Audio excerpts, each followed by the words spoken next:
കന്യകയാ മാതാവിൻ വ്രതമൂദ്രൂനമദന്നി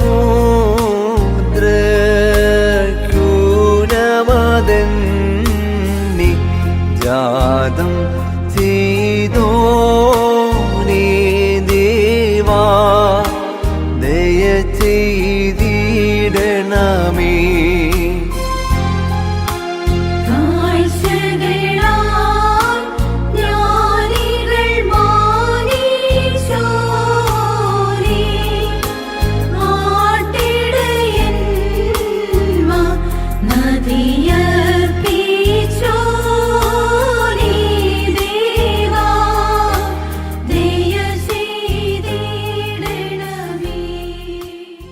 കർത്താവിൽ പ്രിയമുള്ളവരെ, അനുഗ്രഹീതമായ ഈ പ്രഭാതത്തിൽ കർത്താവിൻ്റെ സന്നിധിയിൽ വന്നുകൂടി നമുക്ക് തിരുവചനങ്ങളെ ധ്യാനിക്കുവാൻ ഒരു ദിവസം കൂടെ നമുക്ക് ദൈവം അനുവദിച്ചു തന്നതിനാൽ ദൈവത്തെ സ്തുതിക്കാം.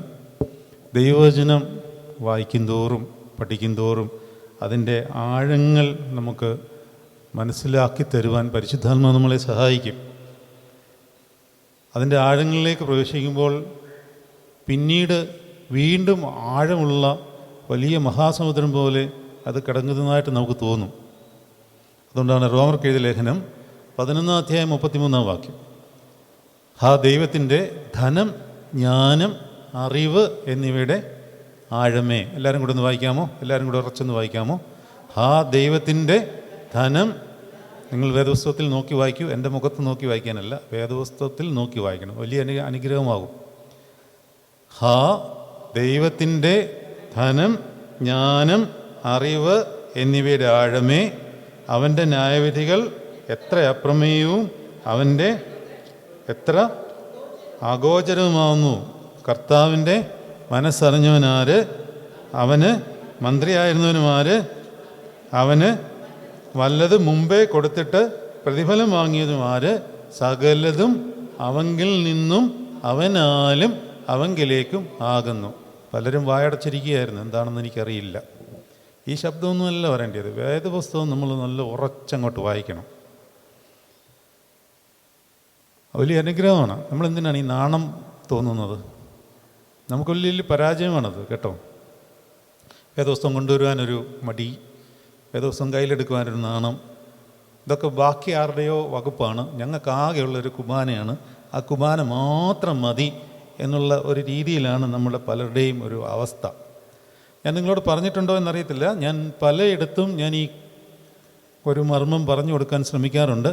ഈ ഓൺലൈനിലൊക്കെ കേൾക്കുന്നവരൊക്കെ കേട്ട് മടുത്ത് കാണും. നിങ്ങൾ കേട്ടിട്ടില്ലെങ്കിൽ നിങ്ങളോട് അത് പറയുവാൻ ഞാൻ ആഗ്രഹിക്കുന്നു. വിശുദ്ധ കുർബാന അനുഭവിച്ചാൽ മാത്രം ആത്മീക ശക്തി കിട്ടത്തില്ല. നിങ്ങൾ കണ്ടിട്ടില്ലേ? വിശുദ്ധ കുർബാന ഇങ്ങോട്ട് ഇറങ്ങി അനുഭവിച്ച് അങ്ങോട്ട് ഇറങ്ങിയിട്ട് വഴക്കൂടുന്ന കണ്ടിട്ടുണ്ടോ? ഇല്ലെങ്കിൽ പൊതുയോഗത്തിന് നിന്നാൽ മതി. തലേന്ന് കുമ്പസാരിച്ചിട്ടൊക്കെയാണ് എല്ലാവരും നിൽക്കുന്നത്. എന്താ സംഭവിച്ചത്? നിങ്ങൾക്കറിയാം എന്താ പറ്റുന്നത്? കുഴപ്പമെന്താണെന്നറിയാമോ? ഇത് ഒരുപാടെടുത്ത് പറഞ്ഞിട്ടുണ്ട്. ഞാൻ പറഞ്ഞില്ലേ, ഓൺലൈനിലൂടെ കേൾക്കുന്നവർക്ക് അവരിപ്പം മറുപടി പറയാൻ തുടങ്ങിയിട്ടുണ്ടാവും. എന്താണ് കാര്യം? വെളിപാടിൻ്റെ പുസ്തകം എടുക്കാം. വെളിപാടിൻ്റെ പുസ്തകം 11-ാം അധ്യായം എടുക്കാം. വെളിപാടിൻ്റെ പുസ്തകം 11-ാം അധ്യായം. അവിടെ ഒരു കാര്യം പറഞ്ഞിട്ടുണ്ട്. ആ കാര്യം നമ്മൾ യഥാർത്ഥമായിട്ടൊന്ന് മനസ്സിലാക്കിയാൽ ആ കാര്യം നമുക്ക് വ്യക്തമാകും.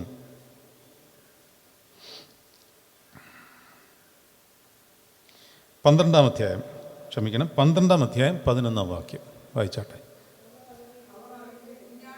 അവർ അവനെ കുഞ്ഞാടിൻ്റെ രക്തം ഹേതുവായിട്ടും തങ്ങളുടെ സാക്ഷ്യവചനം ഹേതുവായിട്ടും ജയിച്ചു. അവനെ എന്ന് പറഞ്ഞാൽ ആരെയാണ്? ശത്രുവിനെ. ആരാണ് നമ്മുടെ ശത്രു? നമുക്ക് പോരാട്ടങ്ങളുള്ളത് ജഡരക്തങ്ങളോടല്ല, വാഴ്ചകളോടും അധികാരങ്ങളോടും ഈ അന്ധകാര ലോകത്തിൻ്റെ അധിപതിയോടും സ്വർലോകത്തിലെ ദുഷ്ടാത്മസേനയോടും അത്രേ. അല്ലാതെ തൊട്ടയലോക്കത്തുള്ള ചാച്ചനോടല്ല വഴക്ക്, അതിർത്തി തർക്കക്കാരനോടല്ല വഴക്ക്. അവരൊക്കെ സത്യത്തിൽ നമ്മളെ സഹായിക്കുക ചെയ്യുന്നത്, അറിയാമോ? നമ്മളോട് എതിർക്കുന്നവർ യഥാർത്ഥത്തിൽ നമ്മുടെ ആധ്യാത്മികതയെ സഹായിക്കുകയാണ് ചെയ്യുന്നത്. അത് അറിയണമെന്നുണ്ടെങ്കിൽ നമ്മൾ ഈ വചനത്തിലേക്ക് ശ്രദ്ധയുണ്ടെങ്കിൽ മാത്രമേ സാധിക്കുകയുള്ളൂ. എങ്ങനെയാണ്? അവർ നമ്മളെ സഹായിക്കുന്നത്. അതായത് ഒരു ഉദാഹരണം പറയാം. സങ്കീർത്തനത്തിലൊരു വചനമുണ്ട്, എൻ്റെ ശത്രുക്കൾ നിമിത്തം എന്നെ നീതിയുള്ള പാതകളിൽ നടത്തണമേ. അപ്പം ശത്രുക്കൾ നമുക്കൊരു നിമിത്തമാകും. എന്തിനു വേണ്ടി? നീതിയുള്ള പാതയിൽ കൂടി നമ്മൾ നയിക്കപ്പെടുവാൻ ശത്രുക്കൾ നിമിത്തമാവും. നിങ്ങൾ ഇതിന് വയറില്ലല്ലേ, കോഡ്ലെസ് ആണ്, എന്തോ ചെയ്യാൻ ഒരു ഉദാഹരണം കാണിക്കാമെന്ന് വിചാരിച്ചപ്പോൾ വയറും കാണുന്നില്ല. വയറ് കണ്ടിട്ടുണ്ടല്ലോ അല്ലേ? ഈ വയറ് താഴോട്ട് നോക്കിയാൽ മതി. ഈ വയറിനകത്ത് എന്താണുള്ളത്? കമ്പികളാണ്, കമ്പികൾ അല്ലേ? ഈ കമ്പികൾ എന്തിനാണ് വയ്ക്കുന്നത്? ഇലക്ട്രിസിറ്റി പാസ് ചെയ്യണമെന്നുണ്ടെങ്കിൽ കമ്പികൾ വേണം. പേപ്പർ വെച്ചാൽ പറ്റുമോ? നൂലിട്ടാൽ പറ്റുമോ? പറ്റില്ല. കറണ്ട് പാസ് ചെയ്യുന്ന കമ്പികൾ തന്നെ വേണം. അത് ഗോൾഡാണെങ്കിൽ ഏറ്റവും നല്ലത്, വളരെ വേഗം ആ ശക്തി പ്രവഹിക്കപ്പെടും. പൊന്ന് എന്ന് പറഞ്ഞാൽ സ്നേഹമാണ്. സ്നേഹത്തിലാണ് ദൈവീയ ശക്തി ഏറ്റവും കൂടുതൽ വ്യാപിക്കപ്പെടുന്നത്. അത് പോട്ടെ, ഈ കമ്പികൾ, അതിൽ കൂടി വ്യാപരിക്കുന്ന ഇലക്ട്രിസിറ്റി കൃത്യമായി അതിൽ കൂടി ട്രാൻസ്മിറ്റ് ചെയ്യപ്പെടണം എന്നുണ്ടെങ്കിൽ ഈ ഇലക്ട്രിസിറ്റിയെ തടസ്സപ്പെടുത്തുന്ന ഒരു ഘടകം അതിൽ ചുറ്റിയിരിക്കണം, അല്ലെങ്കിൽ ഇത് ഷോർട്ടാവും ഇല്ലേ? അതുകൊണ്ടാണ് ഇലക്ട്രിസിറ്റി പാസ് ചെയ്യാത്ത പ്ലാസ്റ്റിക് കോട്ടിംഗ് 2 കമ്പികളുടെ ഇടയ്ക്കും വെച്ചിരിക്കുന്നത്. ആണോ? കണ്ടിട്ടില്ലേ? പോസിറ്റീവ് ഉണ്ട്, നെഗറ്റീവ് ഉണ്ട്. ഇത് രണ്ടും കൂടെ കൂട്ടിമുട്ടിയാൽ എന്തായിരിക്കും സ്ഥിതി? കത്തിപ്പോവും, ഷോർട്ടാവും.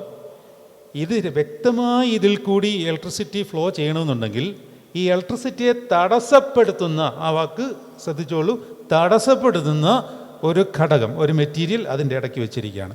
അപ്പോൾ ഇത് കൃത്യമായിട്ട് ഓടും. അതിൻ്റെ മറ്റേറ്റത്ത് ബൾബ് കത്തിയിരിക്കും. ഇല്ലെങ്കിൽ ഷോർട്ടാവും, ബൾബ് കത്തത്തില്ല. സംഭവം കണക്ഷനൊക്കെ കറക്റ്റായിരിക്കും, എല്ലാം കറക്റ്റാണ്. കുർബാനയൊക്കെ കൊള്ളുന്നുണ്ട്, പള്ളിയിലൊക്കെ പോകുന്നുണ്ട്, ആധ്യാത്മിക കാര്യങ്ങളൊക്കെ ചെയ്യുന്നുണ്ട്, പ്രാർത്ഥനയൊക്കെ നടത്തുന്നുണ്ട്. പള്ളി ട്രസ്റ്റിയാണ്, സെക്രട്ടറിയാണ്, അച്ഛനാണ്, കപ്പ്യാരാണ്, മെത്രാണ്, ബാവയാണ്, എല്ലാം ആണ്. സംഭവമൊക്കെ ശരിയാണ്. ബൾബ് കത്തണമെങ്കിൽ നമ്മളെ തടസ്സപ്പെടുത്തുന്ന ശത്രുക്കൾ നമുക്ക് ചുറ്റും വേണം. അവർ ശരിക്കും നമ്മുടെ ശത്രുക്കളല്ല, നമ്മുടെ മിത്രങ്ങളാണ്. ഇത് മനസ്സിലാവണമെന്നുണ്ടെങ്കിൽ ഇതിൻ്റെ ആഴത്തിലേക്ക് കയറണം. ഇല്ലെങ്കിൽ ഇത് പിടികിട്ടത്തില്ല. ഇത് പിടികിട്ടാതെ അവരുമായിട്ട് അടിച്ചുകൊണ്ടിരിക്കും, അവരുമായിട്ട് തല്ല് പിടിച്ചുകൊണ്ടിരുന്ന് നമ്മുടെ എനർജി മുഴുവൻ ആ രീതിയിൽ പുറത്തേക്ക് പോകും. കാരണം നമ്മുടെ ഉള്ളിൽ നിന്ന് നമ്മളോട് എതിരിടാൻ വരുന്നവരോട് എതിരിടണമെന്ന് ഉള്ള ഒരു വലിയ അവയവങ്ങളിൽ മറഞ്ഞിരിക്കുന്ന ഒരു പാപം കിടപ്പുണ്ട്. അതേത് വിശുദ്ധൻ്റെ ഉള്ളിൽ കിടപ്പുണ്ട്, എൻ്റെ ഉള്ളിലുമുണ്ട്. അപ്പം അച്ഛൻ എന്നോട് 2 അസഭ്യവാക്ക് പറഞ്ഞാൽ തിരിച്ച് അതിൻ്റെ അപ്പുറം പറയാനുള്ള ആ ഒരു വാഞ്ച എൻ്റെ ഉള്ളിൽ കിടപ്പുണ്ട്. ഇന്ന് നമ്മൾ പഠിക്കുന്ന മത്തായിയുടെ സുവിശേഷമാണ് അല്ലേ? അടുത്ത ആഴ്ച പഠിക്കുന്നത് റോമറാണ്. ഇത് പാരലായിട്ട് പഠിക്കുന്നതിൻ്റെ കാര്യം അങ്ങനെയാണ്. അതുകൊണ്ടാണ് റോമർക്ക് എഴുതിയ ലേഖനത്തിലാണ് പൗലോസ് ലീഗ അവയവങ്ങളിൽ മറിഞ്ഞിരിക്കുന്ന ഒരു പാപത്തെപ്പറ്റി പഠിപ്പിക്കുവാൻ പോകുന്നത്. അത് ഇന്ന് നമ്മൾ എടുക്കില്ല, അടുത്ത ആഴ്ചയാണ്. അത് റോമർക്ക് എഴുതിയ ലേഖനം പഠിച്ചുകൊണ്ടിരിക്കുമ്പോൾ ആ ഭാഗത്തിലേക്ക് പ്രവേശിക്കും. ഇന്ന് നമ്മൾ മത്തായി ശ്ലീഹയുടെ സുവിശേഷമാണ്. അതിൻ്റെ ക്രമീകൃതമായ രീതിയിൽ വരുമ്പോൾ എടുക്കുന്നത് ആ ഭാഗത്തിലേക്കാണ് പ്രവേശിക്കാൻ പോകുന്നത്. ഞാൻ പറഞ്ഞുകൊണ്ട് വന്നത് എന്താണ് ഞാൻ പറഞ്ഞുകൊണ്ട് വന്നത്? ശത്രുക്കൾ നിമിത്തം. അപ്പോൾ ഇവരാരും നമ്മുടെ ശത്രുക്കളല്ല, സത്യത്തിൽ നമ്മളെ സഹായിക്കുന്നവരാണ്. അത് മനസ്സിലാകണമെന്നുണ്ടെങ്കിൽ ഈ നമ്മുടെ ഉള്ളിലെ തിരിശരീര രക്തങ്ങൾ ആക്റ്റീവാവണം. എന്താവണം? ആക്റ്റീവാണ്.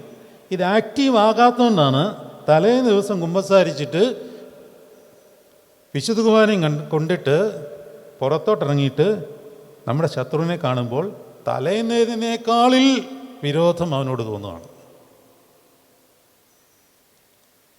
അപ്പക്കണ്ടത്തിൽ നിന്ന് യൂദായും ഭക്ഷിച്ചു.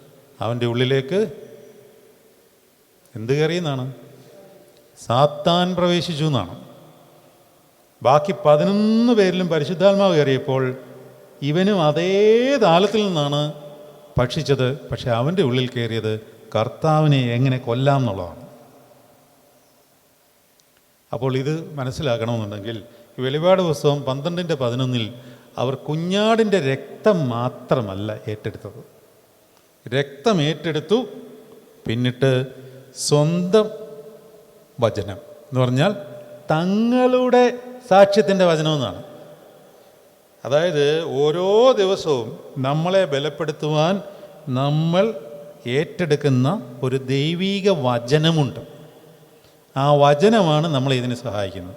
ഈ വചനം ഈ തിരുശരീര രക്തത്തെ, നിങ്ങൾ അനുഭവിച്ചിരിക്കുന്ന തിരുശരീര രക്തത്തെ ആക്ടിവേറ്റ് ചെയ്യും. ഞാൻ പറഞ്ഞു മടുത്ത ഉദാഹരണമാണ്, നിങ്ങൾ ചിലപ്പോൾ കേട്ടിട്ടില്ലാത്തവർക്ക് വേണ്ടി വീണ്ടും പറയുകയാണ്. ഈ കമ്പ്യൂട്ടറിൽ, നിങ്ങൾ ഇവിടെ ഇരിക്കുന്ന ഈ കമ്പ്യൂട്ടർ ഉണ്ടോ, ഇതിനകത്ത് ഇപ്പോൾ ഈ പറയുന്ന കാര്യങ്ങളെല്ലാം റെക്കോർഡ് ചെയ്തുകൊണ്ടിരിക്കുകയാണ്. ആ റെക്കോർഡ് ചെയ്യാനൊരു സോഫ്റ്റ്വെയർ വേണം. ചുമ്മാ ഒരു കമ്പ്യൂട്ടർ വാങ്ങിച്ചിട്ട് റെക്കോർഡ് ചെയ്യാമെന്ന് വെച്ചാൽ നടക്കത്തില്ല. അതിൻ്റെ സോഫ്റ്റ്വെയർ വാങ്ങിച്ച് അതിൽ ഇൻസ്റ്റാൾ ചെയ്യണം. അത് നമ്മൾ വില കൊടുത്ത് വാങ്ങിക്കുന്നതാണ്. അത് ഇതിനകത്ത് ഇൻസ്റ്റാൾ ചെയ്തിട്ട് ഞാനിത് ഓൺ ചെയ്താൽ എന്നാലും ഇത് വർക്ക് ചെയ്യില്ല. അങ്ങനെ പ്രശ്നമുണ്ട്. എനിക്കത് അനുഭവിച്ച ആളാണ്. ഞാൻ വലിയൊരു വില കൊടുത്ത് ഇതുപോലൊരു സോഫ്റ്റ്വെയർ വാങ്ങിച്ച് എൻ്റെ ലാപ്ടോപ്പിൽ ഇൻസ്റ്റാൾ ചെയ്തു. വേറൊരു രാജ്യത്തു നിന്നാണ് വാങ്ങിച്ചത്. ഞാൻ ഇവിടെ വന്ന് ഇൻസ്റ്റാൾ ചെയ്ത് നോക്കുമ്പോൾ ഇത് വർക്ക് ചെയ്യുന്നില്ല. അന്ന് ആ വാങ്ങിക്കുന്ന സമയത്ത് ഈ ഇൻ്റർനെറ്റൊന്നും അത്രയും വിപുലീകരിച്ചിട്ടില്ല. ഇന്നാണെങ്കിൽ അങ്ങനെയൊക്കെ സംഭവിച്ചാൽ ഉടനെ നമുക്ക് ഓൺലൈൻ വഴി കോൺടാക്റ്റ് ചെയ്ത് അതിൻ്റെ ബാക്കി കാര്യങ്ങൾ ഡൗൺലോഡ് ചെയ്യാം. അന്ന് അങ്ങനെ ഇല്ല. ഞാൻ വാങ്ങിച്ച രാജ്യത്ത് തിരിച്ചു പോകണം. പറഞ്ഞാലൊന്നും ആൾക്കാരൊന്നും വാങ്ങിക്കത്തില്ല, വലിയ വിലയുള്ള സാധനമാണ്. എന്താ പ്രശ്നമെന്ന് മനസ്സിലാവുന്നില്ല. ഞാൻ ഒരു കണക്കിൽ അവിടെയുള്ള ഒരാളെ കോണ്ടാക്ട് ചെയ്ത് അയാളെ ആ ഷോപ്പിൽ പിടിച്ചിട്ട് ഇത് അന്വേഷിച്ചു. അപ്പോൾ അയാൾ പറഞ്ഞു, അച്ഛൻ സോഫ്റ്റ്വെയർ മാത്രമേ വാങ്ങിച്ചുള്ളൂ. പിന്നെന്താ വാങ്ങിക്കേണ്ടത്? അതിനൊരു ആക്ടിവേഷൻ കോഡുണ്ട്, കീ, അതും കൂടെ വേറെ വാങ്ങിക്കണം. ആ ആക്ടിവേഷൻ കീ കൊടുക്കുമ്പോഴേ ഈ സോഫ്റ്റ്വെയർ റണ്ണാവത്തുള്ളൂ, അല്ലെങ്കിൽ അത് ഇനാക്റ്റീവായിരിക്കും. ഞാൻ പിന്നെ വേറെ പൈസ കൊടുത്ത ആക്ടിവേഷൻ കോഡ് വാങ്ങിച്ചിട്ട് അത് കൊടുത്തപ്പോൾ ഇത് ആക്റ്റീവായി. സോഫ്റ്റ്വെയർ ഇൻസ്റ്റാളേഷനാണ് കർത്താവിൻ്റെ തിരുശരീര രക്തങ്ങൾ നമ്മൾ അനുഭവിക്കുന്നത്. ഇത് ആക്ടിവേറ്റ് ആവണം. ആക്ടിവേറ്റ് ആവണമെങ്കിൽ activation key day and night, every day without fail you have to give. What is that? That is തങ്ങളുടെ ഓരോരുത്തർക്കും ഓരോ ആക്ടിവേഷൻ കീയാണ്. എനിക്ക് തരുന്ന ആക്ടിവേഷൻ കീ അല്ല അച്ഛൻ ഒരു സോഫ്റ്റ്വെയർ വാങ്ങിച്ചാൽ അച്ഛന് കിട്ടുന്നത് വേറെ ഏതാണ്. ഒരേ കടയിൽ നിന്നാണ്, ഒരേ കമ്പനിയുടേതാണ്, ഒരേ പുസ്തകത്തിൽ നിന്നാണ്, ഒരേ ദൈവവചനമാണ്. പക്ഷേ എനിക്ക് കിട്ടുന്ന റേമ ആയിരിക്കില്ല അച്ഛന് കിട്ടുന്നത്. റേമ എന്ന് പറഞ്ഞാൽ മനസ്സിലായോ? അതായത് വേദപുസ്തകത്തിൽ ലോഗോസ് എന്നൊരു സംഗതിയുണ്ട്, അതുപോലെ തന്നെ റേമയുണ്ട്. റേമ എന്നാണ്. റേമ എന്ന് പറഞ്ഞാൽ അത് നിങ്ങളോട് വ്യക്തിപരമായി പരിശുദ്ധാത്മാവ് സംസാരിക്കുന്ന സംഗതിയാണ് റേമ എന്ന് പറയുന്നത്. അതെല്ലാ ദിവസവും രാവിലെയും വൈകിട്ടും കിട്ടിത്തുടങ്ങിയാൽ ഇത് കിട്ടിയില്ലെങ്കിൽ വലിയൊരു പ്രശ്നമാവും. അങ്ങനെ ആവണം. ആ റേമയാണ് നമ്മുടെ ഉള്ളിൽ നിന്ന് ഈ തിരുശരീര രക്തത്തെ ആക്ടിവേറ്റ് ചെയ്തിട്ട് നമ്മളോട് എതിരിടുന്ന, നമ്മൾ ശത്രുക്കളെന്നൊക്കെ വിചാരിച്ചിരിക്കുന്ന ഈ മിത്രങ്ങൾ നമ്മളെ സഹായിക്കുന്നത് എങ്ങനെയാണെന്ന് മനസ്സിലാക്കി തരുന്നത്. അപ്പോൾ നമ്മൾ എന്തു ചെയ്യും?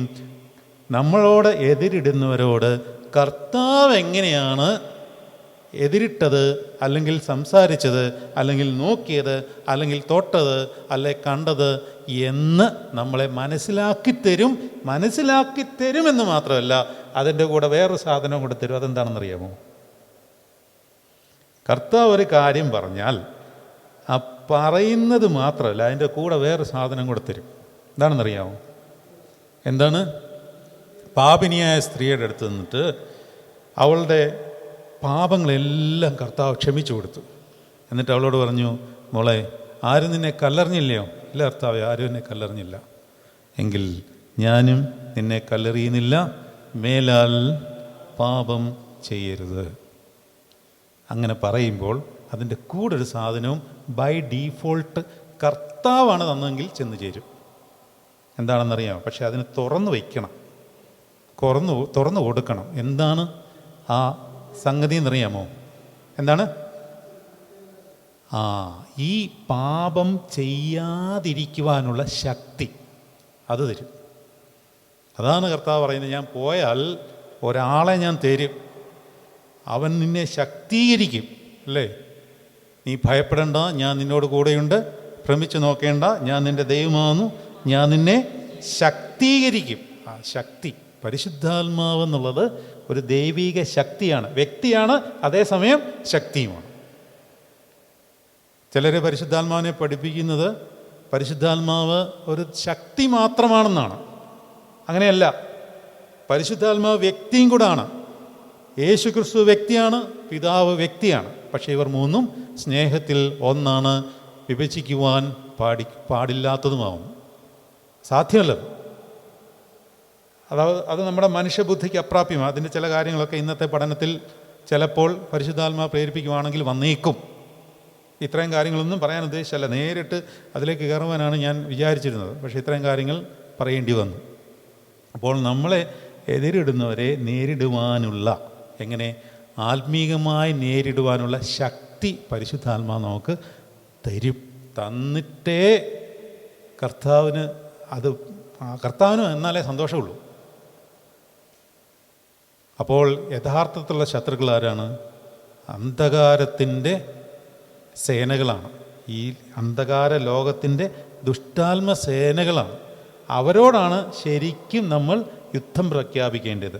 വിശുദ്ധ കുർബാന അനുഭവിച്ചിട്ട് പുറത്തോട്ടിറങ്ങുമ്പോൾ നമ്മുടെ ഉള്ളിലെ ദൈവവചനം, നമ്മൾ ഭക്ഷിച്ചിരിക്കുന്ന, ദിവസവും രാവിലെയും വൈകിട്ടും നമ്മൾ ഏറ്റെടുത്തിരിക്കുന്ന ദൈവവചനം നമ്മളെ ശക്തിപ്പെടുത്തുമ്പോൾ ആ ഉള്ളിലിരിക്കുന്ന ദൈവവചനമാണ് തിരുശരീരക്തങ്ങളിൽ കൂടി നമ്മുടെ അവയവങ്ങളിൽ മറഞ്ഞിരിക്കുന്ന പാപങ്ങളെല്ലാം അടിച്ചമർത്തി അവൻ നിന്നോട് എതിർത്തെങ്കിൽ കർത്താവ് പിലാത്തോസിൻ്റെ മുമ്പിൽ സൗമ്യനായി മിണ്ടാതിരുന്ന പോലെ മിണ്ടാതിരിക്കുവാനുള്ള ശക്തിയും അതിൻ്റെ അടുത്ത സ്റ്റേജിൽ അതോടൊപ്പം ആനന്ദവും തരും. സാധാരണക്കാരാണെങ്കിൽ നമ്മളോട് എതിരിടുന്നവരോട് നമുക്ക് വെറുപ്പ് വരും. ഇത് ഒരെണ്ണം കൂടെ കിട്ടിയില്ലയോ എന്നുള്ളൊരു വിഷമമേ ഉണ്ടാകത്തുള്ളൂ. അടുത്ത സ്റ്റേജ് അതാണ് പറയുന്ന ആധ്യാത്മികതയുടെ വിവിധ പടവുകളാണിത്. കയറി കയറി കയറി കയറി തേജസ്സിന്മേൽ തേജസ് പ്രാപിച്ച് അതേ പ്രതിമയായി രൂപാന്തരപ്പെടുവാൻ നിങ്ങൾ ആഗ്രഹിക്കുന്നുണ്ടെങ്കിൽ വചനം ഏറ്റെടുക്കണം.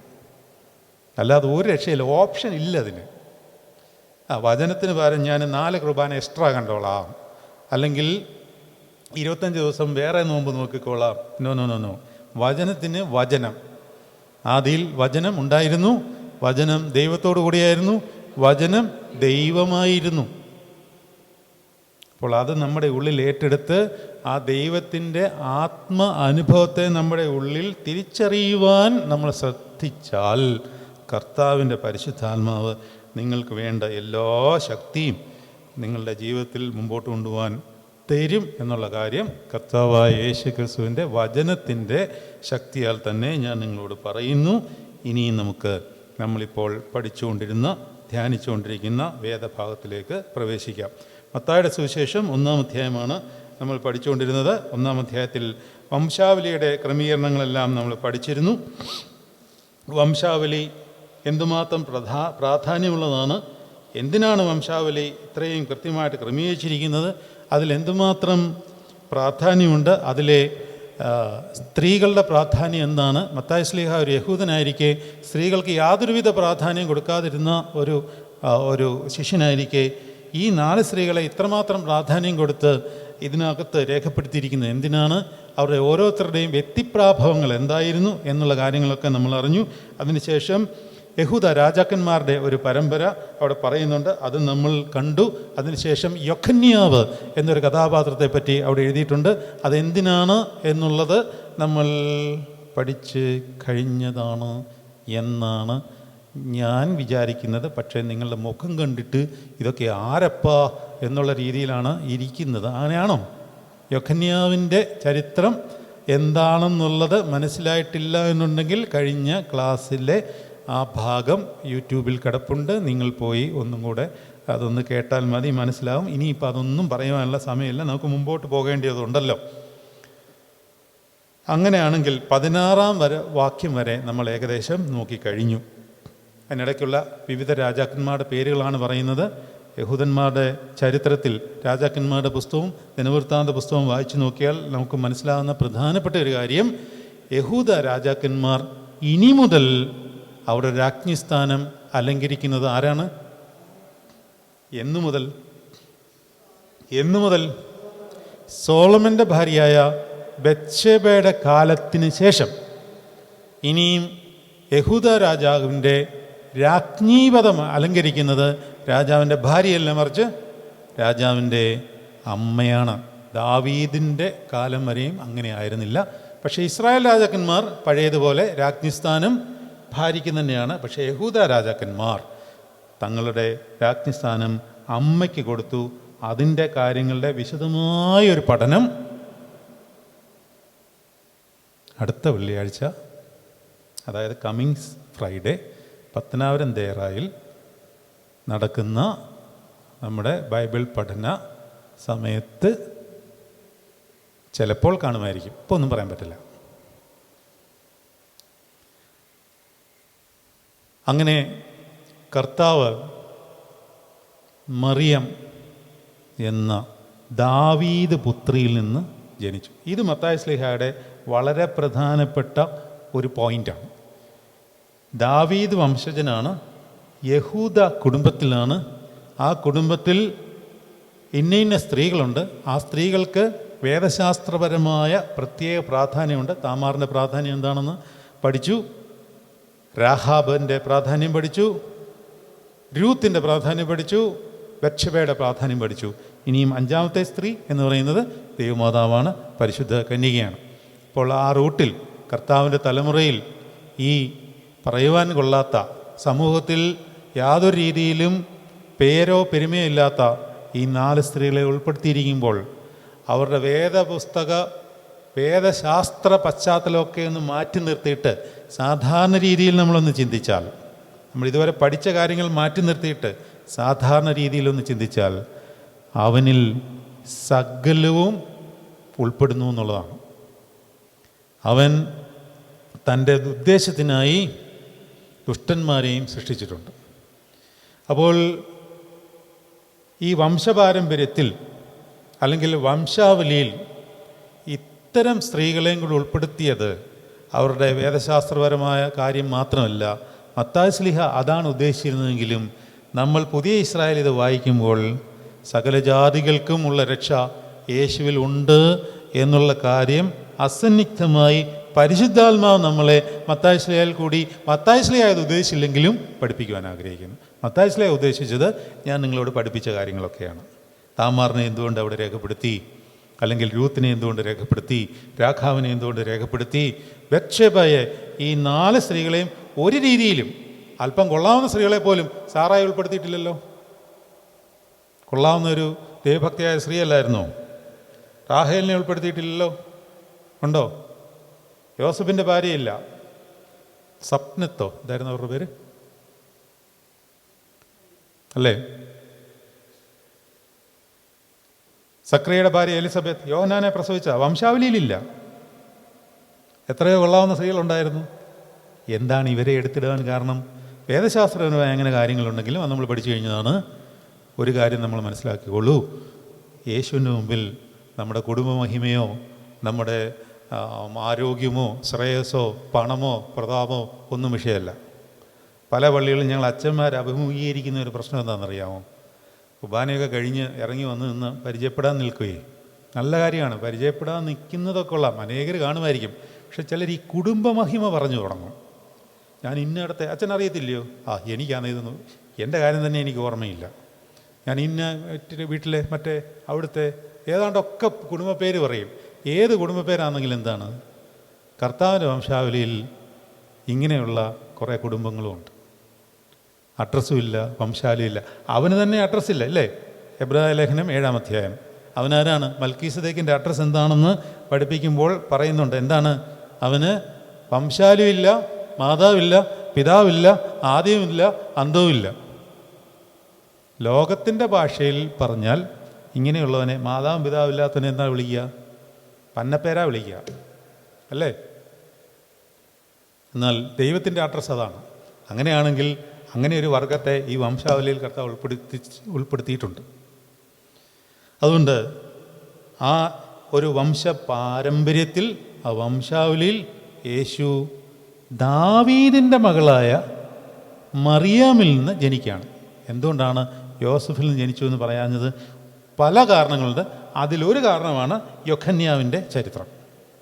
യൊഖന്യാവിന് ശേഷം യെരമ്യാ പ്രവാചകനിൽ കൂടി ഒരു വലിയ ശാപം ആ തലമുറയിൽ കടന്നിരുന്നു. ഇനിയും അവരുടെ കുടുംബത്തിൽ ഒരു രാജപരമ്പര ഉണ്ടാവുകയില്ല. അങ്ങനെയാണെങ്കിൽ യേശു യോസഫിൻ്റെ പുത്രനായി ജനിച്ചാൽ രാജസ്ഥാനം ഇല്ലാണ്ടാവും. അതുകൊണ്ട് അത്രയും വരെ പുരുഷന്മാരെ കേന്ദ്രീകരിച്ചു പറഞ്ഞ മത്തായി ശ്ലീഹ 16-ാം വാക്യം വന്നപ്പോൾ എന്താ പറയുന്നത്? യാക്കോബ് മറിയയുടെ ഭർത്താവായ യോസഫിനെ ജനിപ്പിച്ചു, അവളിൽ നിന്ന് ക്രിസ്തു എന്നു പേരുള്ള യേശു ജനിച്ചു.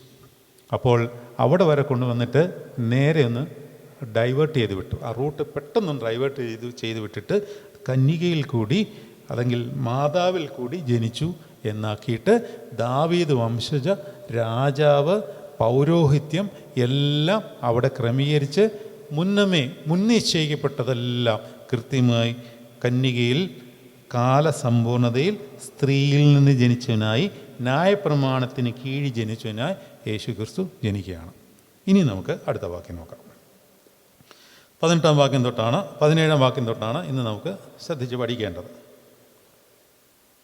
നമുക്കൊന്ന് പ്രാർത്ഥിച്ചാലോ? കർത്താവേ, നിൻ്റെ രഹസ്യങ്ങളെ പഠിക്കുവാനും അവിടുന്ന് നിൻ്റെ വചനത്തിൽ കൂടി ഞങ്ങൾക്ക് പറഞ്ഞു തരുവാനിരിക്കുന്ന എല്ലാ മർമ്മങ്ങളെയും ഞങ്ങളെ പഠിപ്പിച്ചു തരണമേ. ഞങ്ങൾക്കൊന്നും അറിയില്ല, നിൻ്റെ പരിശുദ്ധാത്മാവ് പഠിപ്പിക്കുന്നതല്ലാതെ ഞങ്ങളിലൊന്നും ഇല്ല.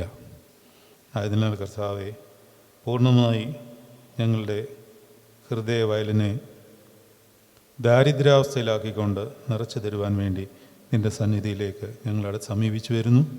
കർത്താവെ, ഞങ്ങളെ സഹായിക്കണമേ, അനുഗ്രഹിക്കണമേ.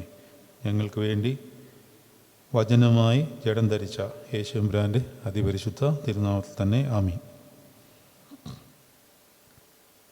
അപ്പോൾ ഇനിയും 17-ാം വാക്യത്തിൽ ഇങ്ങനെ തലമുറകൾ ആകെ അബ്രഹാം മുതൽ ദാവീദ് വരെ 14, ദാവീദ് മുതൽ ബാബേൽ പ്രവാസത്തോളം 14, ബാബേൽ പ്രവാസത്തോളം ക്രിസ്തുയേശുവിനോളം 14 14ൻ്റെ പ്രത്യേകത എങ്ങനെ വന്നു എന്നും നമ്മൾ പഠിച്ചു കഴിഞ്ഞാണ്. അങ്ങനെയാണെങ്കിൽ 17-ാം വാക്യം വരെ നമ്മൾ പൂർത്തീകരിച്ചതാണ്. 14 എന്ന് പറയുന്നത് ദാവീദ് ഒരു കാലഘട്ടത്തിൻ്റെ ഒരു ഈക്വൽ ഫ്രീക്വൻസി പറയുവാൻ വേണ്ടി ഒരു യഹൂദൻ എന്നുള്ള നിലയിൽ കൃത്യമായ ചില വിവരണങ്ങൾ നൽകുന്ന ആൾ എന്നുള്ള നിലയിൽ മത്തായി ശ്ലീഹ അത് പ്രതിപാദിച്ചിട്ടുണ്ട്. മത്തായി ശ്ലീഹയുടെ സുവിശേഷം വായിക്കുന്നതിനെപ്പറ്റി വേദശാസ്ത്രജ്ഞന്മാർ പറയുന്നത് ഇത് കൃത്യമാണെന്നാണ്. ഇതിനകത്ത് കൂട്ടിച്ചേർപ്പോ കുറച്ചിലോ ഒന്നുമില്ല. പക്ഷേ നമ്മൾ പല കാര്യങ്ങളും നമ്മളേതായിട്ട് എഴുതുമ്പോൾ നമ്മളേതായിട്ട് ചിലപ്പോൾ ചില അഡീഷൻസൊക്കെ ചേർക്കുവാൻ സാധ്യമുണ്ടല്ലോ.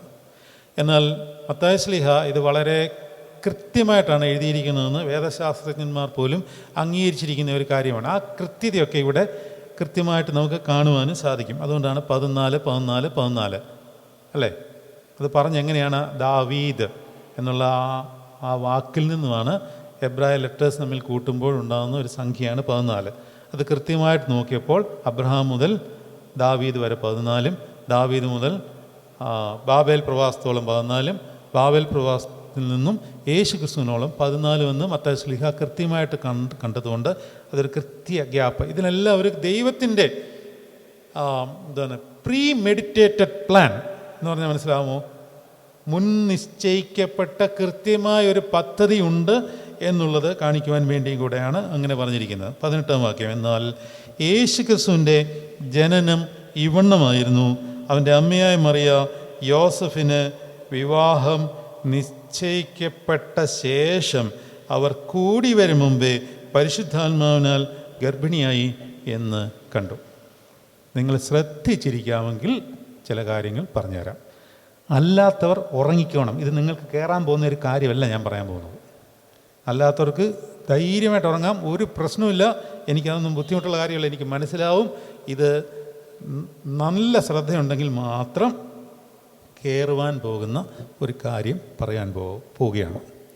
യേശുക്രിസ്തുവിൻ്റെ ജനനം ഇവണ്ണമായിരുന്നു. നിങ്ങൾ വിചാരിക്കരുത് ഞാൻ മത്തായി ശ്ലീഹയുടെ സുവിശേഷം പഠിപ്പിക്കുന്നത് നിങ്ങൾ ഉദ്ദേശിക്കുന്ന രീതിയിലേ ആയിരിക്കത്തില്ല. എന്ന് പറഞ്ഞാൽ ഇതിൻ്റെ തിയറി ഇങ്ങനെയാണ്, ഇതിൻ്റെ ബാക്ക്ഗ്രൗണ്ട് ഇങ്ങനെയാണ്. ഈ സാധനം ഒന്നുമല്ല ഞാൻ പഠിപ്പിക്കാൻ പോകുന്നത്. അതൊക്കെ നിങ്ങൾക്ക് യൂട്യൂബിൽ നിന്നോ അല്ലെങ്കിൽ അങ്ങനെ പഠിപ്പിക്കുന്നവരിൽ നിന്നോ ഒക്കെ കിട്ടും. ഇതൊന്നുമല്ല, ഇത് വേറെ. ഇതൊരു ബുക്കിലും ഞാൻ നോക്കിയിട്ടുമല്ല പറയുന്നത്. യേശുവിൻ്റെ ജനനം ഇവണ്ണം ആയിരുന്നു എന്ന് നിങ്ങൾ വായിക്കുമ്പോൾ ഏത് ജനനത്തെ പറ്റിയാണ് നിങ്ങൾ ചിന്തിച്ചത്? പറഞ്ഞോളൂ. ശരിയാണ്, ശിശുവായി ബേത്ലഹേമിൽ ജനിച്ച ഇമ്മാനുവേൽ എന്ന യേശു എന്ന ദൈവപുത്രൻ അല്ലേ? അതായത് വചനം ജഡമായി തീർന്ന യേശു. യേശു ജനിച്ചു അല്ലേ? ആ വചനം ജഡമായി തീർന്നു, ജനിച്ചു. സർവശക്തിയുള്ള പിതാവായി ആകാശത്തിൻ്റെയും ഭൂമിയുടെയും കാണപ്പെടുന്നവയും കാണപ്പെടാത്തതുമായ സകലത്തിൻ്റെയും സൃഷ്ടാവായ സത്യ ഏകദൈവത്തിൽ ഞങ്ങൾ വിശ്വസിക്കുന്നു. ആരെ പറ്റിയാ?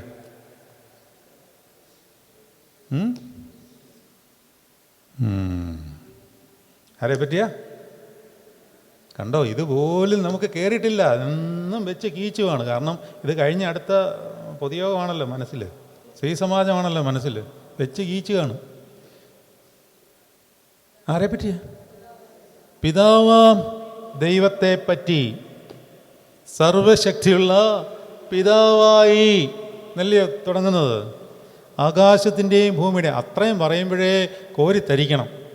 സർവശക്തിയുള്ള പിതാവായി ആകാശത്തിൻ്റെയും ഭൂമിയുടെയും കാണപ്പെടുന്നവയും കാണപ്പെടാത്തതുമായ സകലത്തിൻ്റെയും സൃഷ്ടാവായ സത്യ ഏകദൈവത്തിൽ ഞാൻ വിശ്വസിക്കുന്നു എന്ന് ഉള്ളറിഞ്ഞ് അത്രയും മാത്രം ചൊല്ലിയാൽ മതി. പിശാച് ആ ഏരിയയിൽ കാണത്തില്ല. കാണൂ? കാരണം അവന് വേണ്ടിയത് അവിശ്വാസം വിതയ്ക്കുക എന്നുള്ളതാണ്.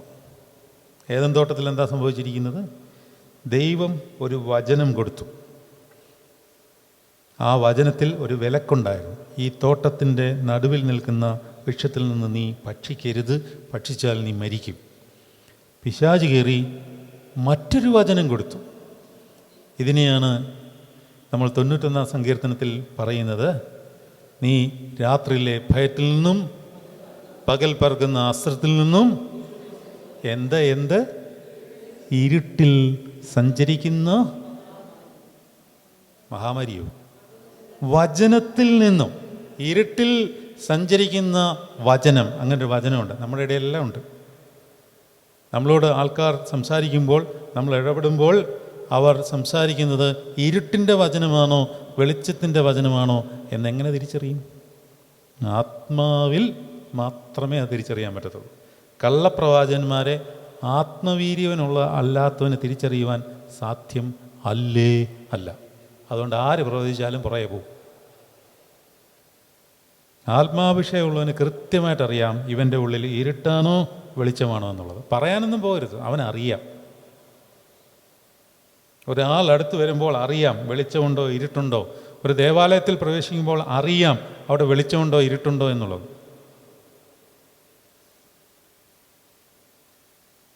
അപ്പോൾ സർവശക്തിയുള്ള പിതാവായി ആകാശത്തിൻ്റെയും ഭൂമിയുടെയും എന്ന് പറയുന്നത് പിതാവാം ദൈവത്തെ കേന്ദ്രീകരിച്ചുകൊണ്ടാണെങ്കിൽ അടുത്ത പാരഗ്രാഫ് എങ്ങനെയാണ് തുടങ്ങുന്നത്?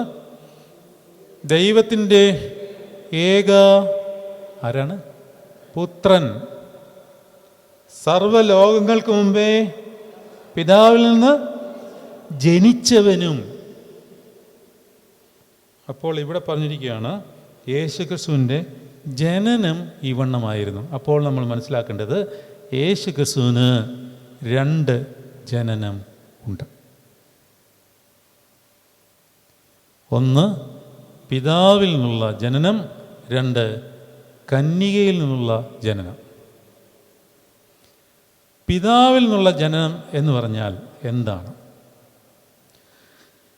അതെങ്ങനെയാണ് നമ്മൾ മനസ്സിലാക്കുന്നത്? ഇത് മനസ്സിലാക്കുവാൻ കഴിയില്ല എന്നുള്ളതാണ് അതിനകത്തെ മനസ്സിലാക്കൽ. ആദ്യമായിട്ട് നിങ്ങൾ മനസ്സിലാക്കേണ്ടത് ഇത് മനസ്സിലാക്കുവാൻ കഴിയില്ല എന്നുള്ളതാണ്. എന്തുകൊണ്ട് കഴിയില്ല? ചിരിക്കുന്നത് എന്താണെന്നറിയാമോ? ഇത് കഴിയില്ല. കാരണം ഇനിയാണ് നിങ്ങൾ ശ്രദ്ധിക്കേണ്ടത്. ഇനി വേണമെങ്കിൽ ഉറങ്ങേണ്ടിയവർ ഇത് മനസ്സിലാക്കാൻ കഴിയാത്തതിൻ്റെ കാര്യം, ഇത് സംഭവിച്ചത് കാലത്തിന് അപ്പുറത്താണ്, അല്ലെങ്കിൽ കാലത്തിന് മുമ്പാണ്. അപ്പോൾ എന്താണ് കാലം? ഇങ്ങനെ കാലം എന്നുള്ളതിൻ്റെ അർത്ഥം എന്താണ്? സമയം. സമയം എന്ന് പറഞ്ഞാൽ എന്താ? ക്ലോക്ക് അല്ലേ? അതല്ല സമയം. അത് സമയം അറിയുന്ന ഒരു ഉപകരണം എന്നുള്ളത് മാത്രമേ ഉള്ളൂ. കാലത്തിനകത്താണ് നമ്മളെല്ലാം ചെയ്തുകൊണ്ടിരിക്കുന്നത്. നമ്മുടെ ശരീരം കാലത്തിനകത്താണ്. പിതാവിൽ ജനിച്ചത് കാലത്തിന് അപ്പുറത്താണ്. കാലമില്ലാത്തൊരു കാലം. എന്ത്? കാലമില്ലാത്ത കാലം എന്ന് പറയാൻ പറ്റത്തില്ല അതിനെ. കാലമില്ലാത്തത് കാലമല്ലല്ലോ. കാലനല്ല കേട്ടോ, കാലം. കാലനല്ല കേട്ടോ, കാലം. കാലത്തിൽ നിന്നാണ് കാലൻ വരുന്നത്. അതുപോട്ടെ. കാലമില്ലാത്ത ഒരവസ്ഥ, അതിനെപ്പറ്റി നിങ്ങൾക്ക് ചിന്തിക്കാൻ പറ്റുമോ? കാലമില്ലാത്ത അവസ്ഥ. നിങ്ങളിപ്പോൾ 10:30 ഇവിടെ വന്നിരിക്കണമെന്ന് പറഞ്ഞു. പിന്നെ നമുക്ക് മലയാളികൾക്ക് ഒരു സ്വഭാവമുണ്ട്, 10:30 എന്ന് പറഞ്ഞാൽ 11 തുടങ്ങാമെന്ന് ചോദിച്ചാൽ 11:30 അതങ്ങനെയാണ്. അതുകൊണ്ടാണ് ഞാൻ പിന്നെ ഒന്നും പറയാഞ്ഞത്. പിന്നെ പോട്ടെ, എല്ലാം ജോലികളൊക്കെ കഴിഞ്ഞിട്ട് വരേണ്ടിയല്ലേ. ഞാൻ നിങ്ങളെ മാറ്റി പറഞ്ഞതല്ല, അല്ലെങ്കിൽ അധിക്ഷേപിച്ചതല്ല. കാലമില്ലാത്ത അവസ്ഥ, അതിനൊരു ഉദാഹരണം പറയാം. അതൊന്നും ഒരു ഉദാഹരണമല്ല. കാലമില്ലാത്ത അവസ്ഥ നമുക്കില്ലാത്തതുകൊണ്ട് ഉദാഹരണങ്ങൾ കാലത്തിലില്ല. കണ്ടോ, ഉറക്കം വന്നില്ലേ? അതാണ് ഞാൻ പറഞ്ഞത്, ഉറങ്ങിക്കോളാൻ. കാലമില്ലാത്ത ഒരവസ്ഥ നമുക്കില്ലാത്തതിനാൽ കാലമില്ലാത്ത ഒരു അവസ്ഥയ്ക്ക് ഉദാഹരണമില്ല. പിന്നെ നിങ്ങൾക്ക് മനസ്സിലാകാൻ വേണ്ടി ഒരു ഉദാഹരണം പറയാം. നിങ്ങൾ ഉറങ്ങുമ്പോൾ, എപ്പോൾ ഉറങ്ങുമ്പോൾ എന്താണ് നിങ്ങളുടെ അവസ്ഥ? നിങ്ങൾ ഏത് കാലത്തിലാണ്? എവിടാണ് നിങ്ങൾ? എവിടാണ് അറിയാമോ? അത്രയേ ഉള്ളൂ ഇതിന് ഉത്തരം. ഇപ്പം പിടികിട്ടിയോ? ഏത് കാലത്തിലാണെന്ന് നമുക്കറിയത്തില്ല. പക്ഷെ അങ്ങനൊരു കാലമുണ്ട്. നിങ്ങളവിടെ ഇല്ലേ അന്നേരം? ശ്രദ്ധിച്ച് കേട്ടോണം. നിങ്ങളവിടെ ഉണ്ടോ അന്നേരം? അതോ ചത്തുപോയോ? ഉണ്ട്. നിങ്ങളവിടെ ഉണ്ട്. പക്ഷെ നിങ്ങളവിടെ ഉണ്ടെന്ന് നിങ്ങൾ അറിയുന്നുണ്ടോ? ഇല്ല. അതെന്താ അറിയാത്തേ? ഉറക്കത്തിൽ നിന്നുള്ളവരൊക്കെ ഉണർന്നു. എന്താ അറിയാത്തേ? ആ അറിവ് ആത്മാവിലാണ്. നിങ്ങൾക്ക് ഏറ്റവും ഇഷ്ടമുള്ളൊരു കാര്യം ഉറങ്ങുക എന്നുള്ളതാണ്. അത് ശരിക്കും നമ്മുടെ ശരീരത്തെ പഠിച്ചു കഴിഞ്ഞാൽ ആഹാരം, ജഡസുഖം, ഇതിൽ ഏറ്റവും കൂടുതൽ ആഴ്ന്നിറങ്ങി നോക്കിയാൽ മനുഷ്യൻ താല്പര്യപ്പെടുന്നത് ഉറങ്ങാനാണ്. കാരണം ഉറക്കം ശരീരത്തിന് കിട്ടിയേ മതിയാവും. ബാക്കിയുള്ള കാര്യങ്ങളെല്ലാം നമുക്ക് കോമ്പൻസേറ്റ് ചെയ്യാം. അതായത് നിങ്ങൾ ഇന്നിപ്പോൾ ഉച്ചയ്ക്ക് കഞ്ഞി കുടിക്കുന്നില്ല എന്ന് വിചാരിച്ചോ, നിങ്ങൾക്കതിന് പകരം നാളെ ഉച്ചയാകുമ്പോൾ ഇന്നത്തെ കഞ്ഞിയും കൂടെ എക്സ്ട്രാ കുടിക്കേണ്ടി വരുമോ? അതേതാണ്ട് അസുഖമായിരിക്കും. അപ്പോൾ അങ്ങനെ കഴിക്കുന്നവരുണ്ട്. കഴിപ്പിൽ അങ്ങനെ രാവിലത്തെ കഴിച്ചില്ല, അതുകൊണ്ട് വൈകിട്ട് രാവിലത്തെയും കൂടെ ചേർത്ത് രാവിലത്തെ ബ്രേക്ക്ഫാസ്റ്റ് വൈകിട്ട് കഴിച്ച് അതിൻ്റെ മേളിൽ ഡിന്നർ കഴിക്കുന്നവരൊക്കെ ഉണ്ടെന്നേ. അത് പോട്ടെ, അതിൻ്റെ ആവശ്യമുണ്ടോ? പക്ഷേ ഉറക്കമാണല്ലോ. നിങ്ങൾ ഇന്നലെ രാത്രി ഉറങ്ങിയില്ല, നിങ്ങൾ വരുമോ ഇന്നിവിടെ? ഇപ്പം കിടന്ന് ഉറങ്ങും. ശരീരത്തിനത് അത്യന്താപേക്ഷിതമാണ്. പക്ഷേ ആ ഉറങ്ങുന്ന സമയത്ത് നിങ്ങൾ എവിടെയാണ്? നിങ്ങൾ മരിച്ച പോലെയാണ്. കാലമില്ലാത്ത ഒരവസ്ഥയെ വേണമെങ്കിൽ തൽക്കാലം അങ്ങനെ അങ്ങോട്ട് എടുക്കുക. ഈ ശരീരത്തിനകത്ത് ശ്രദ്ധിച്ച് കേട്ടോണം, ഇല്ലേ നിങ്ങളുടെ കയ്യിൽ നിന്ന് കംപ്ലീറ്റ് പോകും, എൻ്റെ കയ്യിൽ നിന്ന് കംപ്ലീറ്റ് പോകും. ഈ കാലമില്ലാത്ത ഈ അവസ്ഥയിൽ ശരീരത്തിനകത്ത് കാലമുള്ള ഈ അവസ്ഥയിൽ, അതായത് നമ്മുടെ ശരീരമൊക്കെ ഉള്ള ഈ അവസ്ഥയിൽ കാലമില്ലാത്തൊരവസ്ഥയെപ്പറ്റി പറഞ്ഞാൽ നമുക്ക് മനസ്സിലാവില്ല, നമുക്കത് ബോധത്തിലേക്ക് വരത്തില്ല. ഉറക്കത്തിൽ നമ്മൾ എവിടാണെന്ന് നമ്മൾ അറിയുന്നില്ല. എന്നാൽ ഇനിയുള്ളത് ശ്രദ്ധിച്ച് കേട്ടോണം.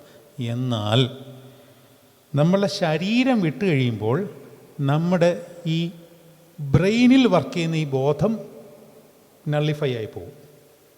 പക്ഷേ നമ്മളുടെ ഉള്ളിൽ ഒരു ദേഹീമണ്ഡലം, ആ ഹൃദയബോധ വിചാരം എന്ന് പറയുന്നത് വേറൊന്നാണ്, ഈ ബ്രെയിനിലുള്ളതല്ല. ഉറങ്ങണമെങ്കിൽ ഉറങ്ങിക്കോ, ഇനി വേണേ ഉറങ്ങാം. ഞാനിങ്ങനെ പറയുന്നത് എന്തിനാ അറിയാമോ? നിങ്ങൾ ഉറങ്ങാതിരിക്കാനാണ്. ഇതാരെ കിടന്ന് നീ വിളിക്കുന്നു?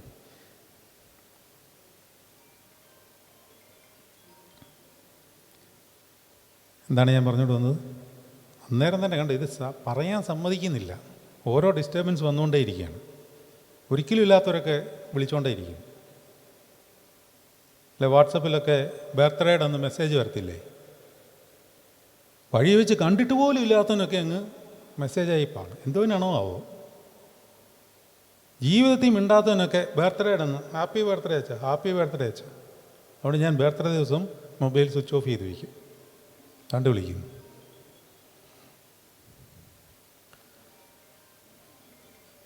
ഞാൻ എന്താ പറഞ്ഞുകൊണ്ട് വന്നത്? ബോധമില്ല, അതുതന്നെ, ബോധമില്ലാത്ത അവസ്ഥയായിപ്പോയി. അപ്പോൾ നമ്മളുടെ ശരീരത്തിൽ നിന്ന് നമ്മുടെ ദേഹി വിട്ടു കഴിയുമ്പോൾ നമ്മളുടെ ശരീരത്തിനകത്ത് നമ്മൾ അനുഭവിച്ച കാലമില്ലാത്ത ഉറക്കത്തിൽ അനുഭവിച്ച ഒരു സംഭവം ഉണ്ടല്ലോ, അത് നമ്മൾ അനുഭവിക്കുന്നില്ല. അങ്ങനെയല്ല, ഈ ആത്മാവിന് ദേഹിയിൽ ഒരു കോൺഷ്യസ്നെസ് കൊടുക്കും. അയ്യോ, ഇതൊക്കെ നിങ്ങൾക്ക് എന്തുവാ എങ്ങനെ എനിക്കറിയില്ല. ആത്മാവിന് ഒരു കോൺഷ്യസ്നെസ് കൊടുക്കും. അതുകൊണ്ട് നിങ്ങൾ നിങ്ങളായി തന്നെ ശരീരം വിടുമ്പോൾ നിങ്ങൾക്ക് അനുഭവപ്പെടും. ശരീരമില്ലെന്നുള്ളതേ ഉള്ളൂ. ഇനിയും ഇതിനപ്പുറത്തോട്ട് ഞാൻ പറയുന്നില്ല, നിങ്ങൾ ചിലപ്പോൾ എന്നെ കല്ലെടുത്തെറിയും. അതുകൊണ്ട് ഞാൻ അവിടം കൊണ്ട് അത് നിർത്തുകയാണ്. ഇനി യേശുവിൻ്റെ ജനനത്തിലേക്ക് തിരിച്ചു വരികയാണ്.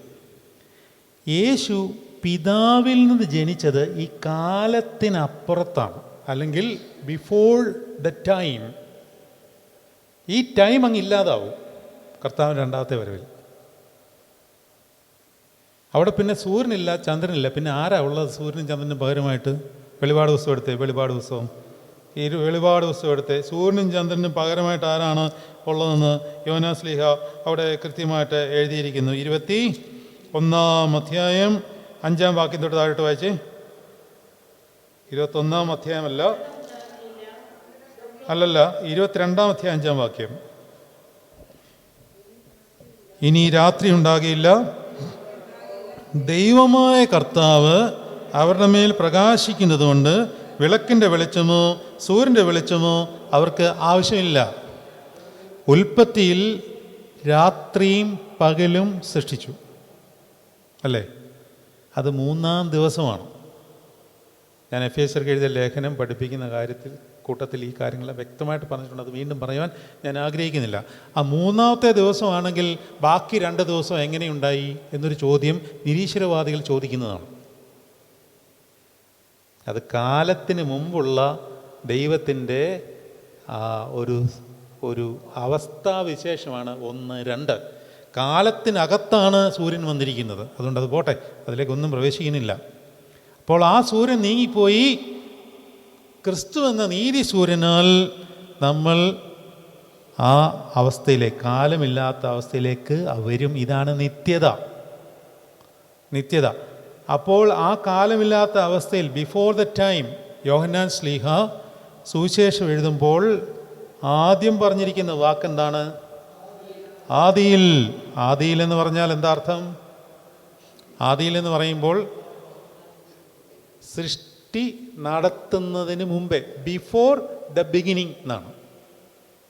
സൃഷ്ടിക്ക് മുമ്പേ, ആദമിനും ഹവ്വയ്ക്കും മുമ്പ്, ഭൂമി ഉണ്ടാകുന്നതിന് മുമ്പ്, അതാണ് ആദിയിൽ. അത് നമ്മൾ ആദ്യത്തെ ക്ലാസ്സിൽ പഠിച്ചതാണല്ലേ. മർക്കോസ് ലീഹ കർത്താവിൻ്റെ 30-ാമത്തെ വയസ്സ് മുതൽ ജീവചരിത്രം പറയുമ്പോൾ മത്തായി സ്ലീഹ അബ്രഹാമിൽ തുടങ്ങി, ലൂക്കോസ് ലീഹ എവിടെ തുടങ്ങി? ആദമിൽ തുടങ്ങി. യോഹന്നാൻ സ്ലീഹ അതിനു മുമ്പ് പോയി. ആദിയിൽ വചനം ഉണ്ടായിരുന്നു, വചനം ദൈവത്തോട് കൂടെയായിരുന്നു, വചനം ദൈവമായിരുന്നു. ആ വചനമാണ് ഇവിടെ ജഡമായി തീർന്നത്. എന്നാൽ ആ ദൈവത്തോടു കൂടെ ഉണ്ടായിരുന്ന, പിതാവാൻ ദൈവത്തോട് കൂടെ ഉണ്ടായിരുന്ന പിതാവാൻ ദൈവത്തിൻ്റെ ജ്ഞാനമാണ് ക്രിസ്തു. എന്താണ്? പിതാവാൻ ദൈവത്തിൻ്റെ ജ്ഞാനമാണ് ക്രിസ്തു. നിങ്ങൾ സദൃശവാക്യങ്ങൾ 8-ാം അധ്യായം എടുക്കുക. സദൃശവാക്യങ്ങൾ 8-ാം അധ്യായം 22 മുതൽ 24 വരെ വായിക്കുക. യഹോവ പണ്ടേ തൻ്റെ വഴിയുടെ ആരംഭമായി, തൻ്റെ പ്രവൃത്തികളുടെ ആദ്യമായി തന്നെ നന്നോ എന്നെ ഉളവാക്കി.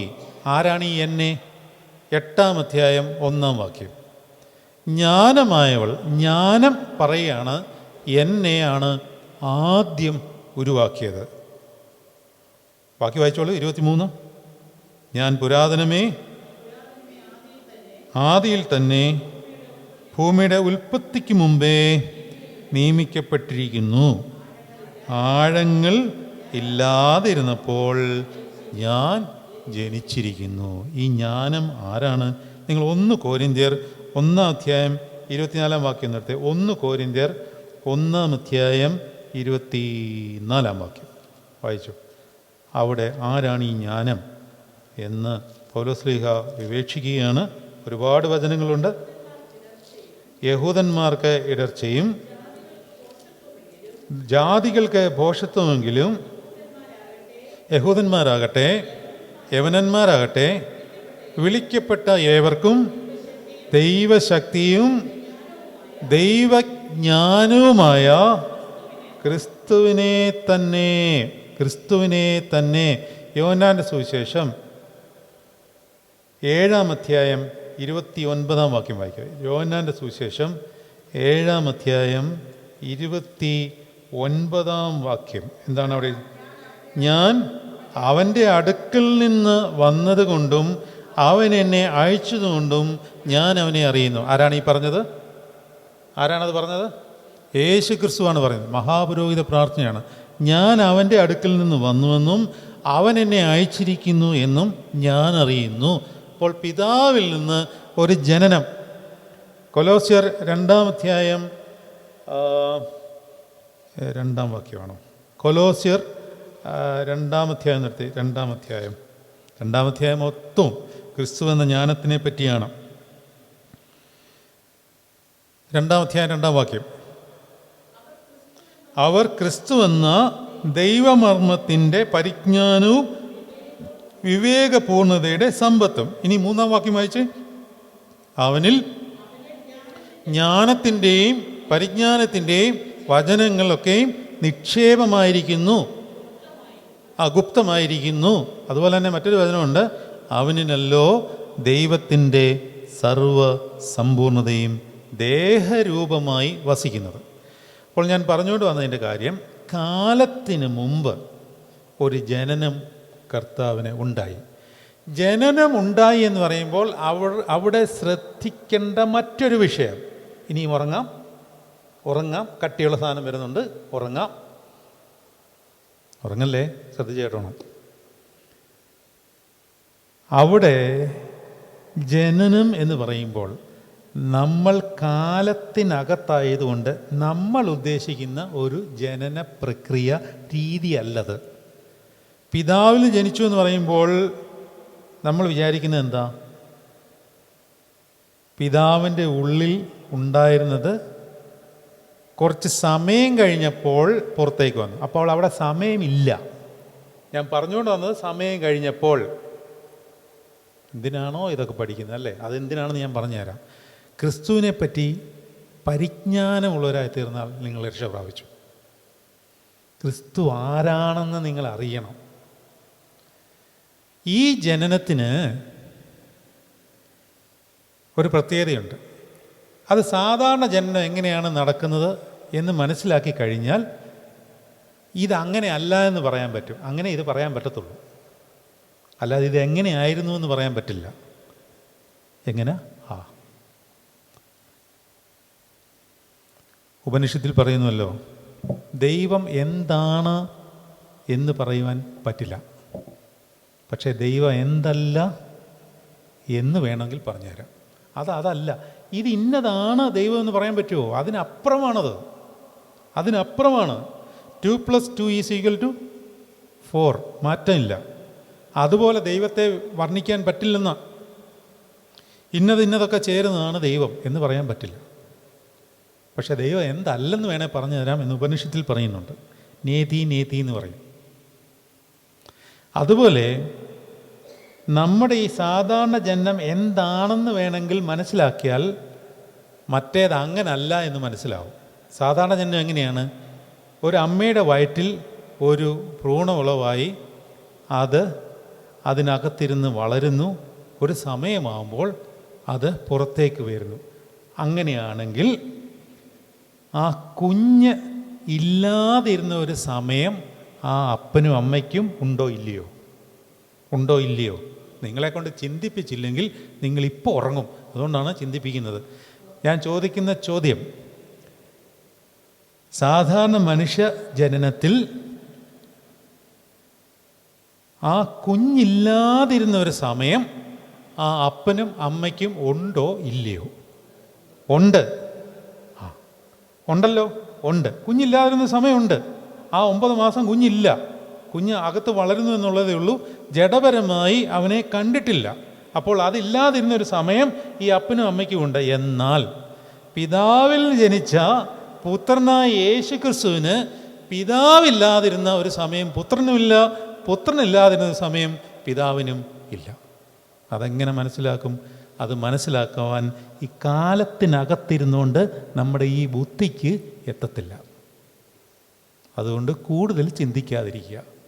ചിന്തിച്ചാൽ നിങ്ങൾ എത്തില്ല. That is why God is known as the cause of all causes. എല്ലാ കാരണത്തിൻ്റെയും കാരണമാണ് ദൈവം. അപ്പോൾ പിതാവില്ലാതിരുന്ന ഒരു കാലം പുത്രനുമില്ല, പുത്രൻ ഇല്ലാതിരുന്ന ഒരു കാലം പിതാവിനും ഇല്ല. പിതാവിൽ ജനിച്ചിരിക്കുന്നു എന്ന് പറയുമ്പോൾ പിതാവ് ഉള്ളപ്പോൾ പുത്രനുണ്ട്, പുത്രനുള്ളപ്പോൾ പിതാവുണ്ട്, പരിശുദ്ധ റൂഹായുണ്ട്. ഇങ്ങനെ ഇതിനെ വിശ്വസിക്കുവാനല്ലാതെ, അങ്ങനെ അതിനെ ആരാധിക്കുവാനല്ലാതെ അതിനെ അനലൈസ് ചെയ്യാൻ പോയാൽ നിങ്ങൾ നിരീശ്വരവാദികളായി പോകും ചിലപ്പോൾ. അതുകൊണ്ടാണ് കല്യാണത്തിൻ്റെ ശുശ്രൂഷയിൽ 2ാമത്തെ പ്രിമ്യൂണിൽ അതിമനോഹരമായൊരു പ്രാർത്ഥനയുണ്ട്. ഞാനതിലേക്ക് വായിക്കാൻ കിട്ടിയാൽ ഞാനൊന്ന് പോസ് ചെയ്തിട്ട് ഒന്ന് വായിക്കുമോ? ആ പ്രത്യേക പ്രാർത്ഥന അത് വായിക്കുമ്പോൾ എൻ്റെ രോമം എഴുന്നേറ്റ് നിൽക്കാറുണ്ട്. അതിപ്രകാരമാണ്. കിരീടം വാഴ്വിൻ്റെ ശുശ്രൂഷയിലെ പ്രമ്യൂൺ സദ്ര ശ്രദ്ധിച്ചാൽ അവിടെ ഒരു പ്രാർത്ഥന ഇപ്രകാരമുണ്ട്: ഏതൊരു തത്വജ്ഞാനിക്കോ താർക്കികനോ തന്നെ ആരാധിക്കുവാനല്ലാതെ പരിശോധിച്ചറിയുവാനോ ആരാഞ്ഞറിയുവാനോ കഴിവില്ല എന്നുള്ളവനും. എത്ര മനോഹരമായൊരു വർണ്ണനയാണ് ദൈവത്തെപ്പറ്റി. ഇങ്ങനെയൊക്കെ എങ്ങനെയാണ് പ്രാർത്ഥന എഴുതിയെന്ന് എനിക്ക് മനസ്സിലാവുന്നില്ല. ഏതൊരു തത്വജ്ഞാനിക്കോ, ആരാ തത്വജ്ഞാനി? ഫിലോസഫേഴ്സ്. ജ്ഞാനിക്കോ, വലിയ ബുദ്ധിമാനോ, ഒറ്റ കാര്യമേ ചെയ്യാൻ പറ്റത്തുള്ളൂ: തന്നെ ആരാധിക്കുവാൻ മാത്രമേ സാധിക്കുകയുള്ളൂ. അല്ലാതെ പരിശോധിച്ചറിയുവാനോ ആരാഞ്ഞറിയുവാനോ കഴിവില്ല എന്നുള്ളവനും. അങ്ങനെയാണ് ആ പ്രാർത്ഥന വരേണ്ടത്. പക്ഷേ പല പുസ്തകങ്ങളും അല്പം തെറ്റായിട്ട് എഴുതിയിരിക്കുന്നത്. ഉദ്ദേശിച്ചത് ഇതാണ്. അവിടെ എഴുതിയിരിക്കുന്നത് എങ്ങനെയാണെന്നറിയാമോ? ഏതൊരു തത്വജ്ഞാനിക്കോ താർക്കികനോ തന്നെ ആരാധിക്കുവാനല്ലാതെ പരിശോധിച്ചറിയുവാനോ ആരാഞ്ഞറിയുവാനോ കഴിവില്ലാത്തവനോ എന്നാണ്. അപ്പം ദൈവത്തിനെന്തോ കഴിവില്ലാത്തത് എന്നുള്ള രീതിയിൽ വ്യാഖ്യാനിക്കുവാൻ സാധ്യതയുണ്ട്. അങ്ങനെയല്ല ആ പ്രാർത്ഥന. ഏതൊരു തത്വജ്ഞാനിക്കോ താർക്കികനോ തന്നെ ആരാധിക്കുവാനല്ലാതെ പരിശോധിച്ചറിയുവാനോ ആരാഞ്ഞറിയുവാനോ കഴിവില്ല എന്നുള്ളവനും ആരാധിക്കുവാനേ പറ്റത്തുള്ളൂ. അപ്പോൾ ഈ ജ്ഞാനം, ക്രിസ്തുവിനെ പറ്റിയുള്ള ജനനത്തിൻ്റെ ഈ ജ്ഞാനം നിങ്ങൾ അറിഞ്ഞിരിക്കണം. ഇവനാണ്, അതായത് കാലത്തിന് അപ്പുറമായിരുന്ന സർവ സൃഷ്ടിയുടെയും ആരംഭമായി പിതാവിൻ്റെ കൂടെ ജ്ഞാനത്തിൽ പരിശുദ്ധ റൂഹായുടെ ഒപ്പം വസിക്കുന്നവനാണ് കാലത്തികവിൽ ചുരുങ്ങിപ്പോയത്, തന്നെത്താൻ ചുരുങ്ങിയത്. നിങ്ങൾക്കറിയാമോ കർത്താവ് കാണിച്ച ഏറ്റവും വലിയ അത്ഭുതം എന്താണ്? എന്താണ്? മനുഷ്യാവതാരം ചെയ്തു എന്നുള്ളതാണ്. അതിനും അപ്പുറം അത് നിങ്ങൾക്ക് അല്ലെങ്കിൽ നമുക്ക് എനിക്ക് അതിൻ്റെ ഒരു intensity of gravity of pain മനസ്സിലാവില്ല. ഫിലിപ്പി ലേഖനം 2-ാം അധ്യായം 5-ാം വാക്യമല്ലേ, അവൻ ദൈവരൂപത്തിലിരിക്കെ ദൈവത്തോടുള്ള സമത്വം മുറുകെ പിടിച്ചുകൊള്ളണം എന്ന് വിചാരിക്കാതെ ദാസരൂപമെടുത്ത് മനുഷ്യ സാദൃശ്യത്തിലായി തന്നെത്താൻ ഒഴിച്ച് വേഷത്തിൽ മനുഷ്യനായി വിളങ്ങി തന്നെത്താൻ താഴ്ത്തി മരണത്തോളം, ക്രൂശ് മരണത്തോളം തന്നെ അനുസരണമുള്ളവനായി തീർന്നു. വായിച്ചങ്ങ് വിട്ടു. ഇതിൻ്റെ ഇൻറ്റൻസിറ്റി എങ്ങനെയാണ് മനസ്സിലാക്കി തരേണ്ടത് എന്നെനിക്കറിയില്ല. വളരെ വൃത്തികെട്ട ഉദാഹരണമൊക്കെ പറയേണ്ടി വരും. മണിമാളികയിൽ താമസിക്കുന്ന ഒരാളെ പിടിച്ച് സെപ്റ്റി ടാങ്കിൽ കൊണ്ടിട്ടാൽ എങ്ങനെ ഇരിക്കും? ഇനിയും തൊട്ടുള്ള നിൻ്റെ വാസം ഇവിടെയാണ്. ആത്മാവിന് ജഡവുമായിട്ട് ഒരു ബന്ധവുമില്ല. ദൈവം ആത്മാവാകുന്നു, കർത്താവും ആത്മാവാകുന്നു. 2 കൊരിന്ത്യർ 3:17. കർത്താവ് ആത്മാവാകുന്നു എന്നാണ്. ആത്മാവ് എന്തായി തീർന്നു? ആ വചനമാണ് ആ ആത്മാവ്, റേമയാണത്. നമ്മൾ ആദ്യം പറഞ്ഞില്ലേ, ഒരു റേമ, വചനം. ആ വചനമാണ് ആത്മാവ്. ആ ആത്മാവ് എന്തായി തീർന്നു? ജഡമായി തീർന്നു. കൃപയും സത്യവും നിറഞ്ഞ് നമ്മുടെ ഇടയിൽ പാർത്തു.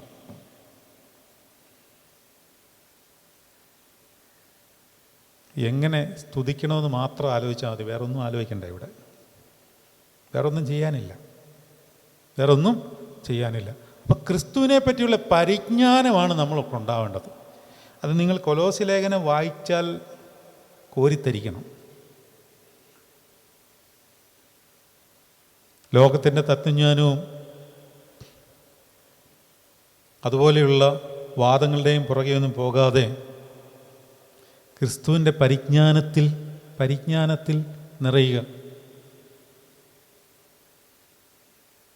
അത് ലോകങ്ങളുടെ സമ്പ്രദായത്തോണം ക്രിസ്തുവിൻ്റെ സമ്പ്രദായത്തിനൊത്തവണ്ണം ഉള്ളതല്ല. കാരണം അവനിലല്ലോ ദൈവത്തിൻ്റെ ബാക്കി സർവ സമ്പൂർണതയും ദേഹരൂപമായി വസിക്കുന്നത്. യേശു മനുഷ്യനായപ്പോൾ ഈ മനുഷ്യ ശരീരത്തിൽ ആദാമ്യ ശരീരത്തിലുള്ള എല്ലാ ബലഹീനതകളും ഗുണവിശേഷങ്ങളും ഉണ്ടായിരുന്നു, ഒന്നൊഴികെ. എന്തൊഴികെ? പാപം ഒഴികെ. കാരണം എന്താ? അതുമായിട്ട് ഈ ആദ്യം പറഞ്ഞ ജനനമില്ലേ, കർത്താവിൻ്റെ ആദ്യത്തെ ജനനം, അതുമായിട്ട് ഇതിന് കോംപ്രമൈസ് ഇല്ല. കാരണം കാലത്തിന് അപ്പുറത്തുള്ള പിതാവിൽ നിന്നുള്ള ജനനത്തിൽ കാലത്തിന് മുമ്പ് എന്തില്ല? പാപമില്ല. ആ പാപമില്ലാത്ത അവസ്ഥയിൽ പാപികളായ നമുക്ക് വേണ്ടി പാപത്തിന് ജനിക്കാതെ പാപത്തിനെ തോൽപ്പിക്കുവാനായി ജഡസ്വഭാവത്തിൽ മരണത്തിന് അധീനമായ ശരീരത്തെ അവൻ സ്വയമേ ഏറ്റെടുത്തു എന്നുള്ളതാണ് ഈ കർത്താവിനെ പറ്റി നമ്മൾ ചിന്തിക്കുമ്പോൾ ഏറ്റവും വലിയ മഹാത്ഭുതം.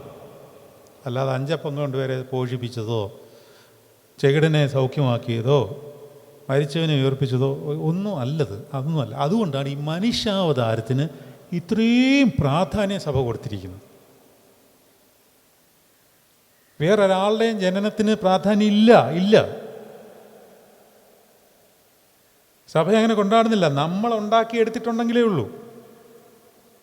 സഭയുടെ കാനോനിക നിയമം അനുസരിച്ച് കർത്താവിന് ജന്മപ്പെരുന്നാളേ ഉള്ളൂ. വേറെ ആരുടെയെങ്കിലും ജന്മപ്പെരുന്നാൾ നമ്മൾ കൊണ്ടാടുന്നുണ്ടോ?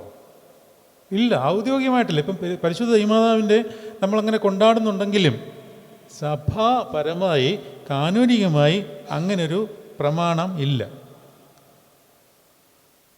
മാതാവിൻ്റെ ഏത് പെരുന്നാളാണ് കൊണ്ടാടേണ്ടത് ആർക്കും അറിയത്തില്ല എന്നുള്ളതാണ് വളരെ ഭീകരമായ നമ്മളുടെ അവസ്ഥ. ഏത് പെരുന്നാളാണ് കൊണ്ടാടേണ്ടത്? വാങ്ങിപ്പ് പെരുന്നാൾ, അത് എന്നാണെന്ന് പോലും അറിയില്ല. മറ്റേത് കൃത്യമായിട്ട് അറിയാം. അത് നടത്തിക്കോ, കുഴപ്പമൊന്നുമില്ല. പരിശുദ്ധ ദൈവമാതാവിൻ്റെ അല്ലേ, കുഴപ്പമില്ല, ചെയ്തോ. പക്ഷേ ഇത് മറക്കരുത്. പലരും വലിയ അഭിമാനത്തോടു കൂടിയാണ് പറയുന്നത് 8 നോമ്പ് ഞങ്ങൾ നോറ്റിട്ടുണ്ട്, ഇനി 15 നോമ്പ് എന്തിനാണ്? തൻ്റെ ഭക്തന്മാരുടെ ദൈവത്തിന് വിലയേറിയത് മരണം. ഒരു ഭക്തൻ്റെയും ജനനം വിലയേറിയതാണെന്ന് പറഞ്ഞിട്ടില്ല. മാതാവിൻ്റെ മരണ ദിവസത്തെ ഏറ്റവും ഭക്തിയായിട്ട് നമ്മൾ ആഘോഷിക്കണം പരിശുദ്ധാത്മാവിൽ. പക്ഷേ ഇത് നമ്മൾ മറന്നു പോവാണ്. യേശുവിൻ്റെ ജനനം ആഘോഷിക്കുന്നതിൻ്റെ കാര്യം ഇതാണ്. ഏതാണ്? ഇത്രയും പറഞ്ഞ കാര്യങ്ങളാണ്, അതിൻ്റെ സാരാംശങ്ങളാണ്. ഇവനാണ് ജഡശരീരം കന്യകയിലെടുത്തത്. ഇനി കന്യകയിൽ അങ്ങനെ ഒരു ശരീരം എടുക്കുന്നതിന് മുമ്പ് മുന്നമേ പദ്ധതിയിട്ട വേറെ ചില ദൈവിക രഹസ്യങ്ങളുണ്ട്. അതും കൂടെ പറഞ്ഞിട്ട് വേണമെങ്കിൽ നമുക്ക് ഇന്നത്തെ സെഷൻ അവസാനിപ്പിക്കാം. മറ്റേ സമയം എത്രയായി? 12:25. 5 മിനിറ്റ് കൊണ്ട് ഒരു കാര്യം പറഞ്ഞിട്ട് നമുക്ക് ജീസസ് പ്രാർത്ഥന 10 മിനിറ്റ് നടത്തി ഇന്നത്തെ ശുശ്രൂഷ അവസാനിപ്പിക്കാം. ഇതെല്ലാം കാര്യങ്ങൾ പറയണമെന്ന് വിചാരിച്ചതെന്നറിയാമോ? ഇൻട്രൊഡക്ഷനേ ആയുള്ളൂ, ഒരു വാക്യമല്ല ആയുള്ളൂ.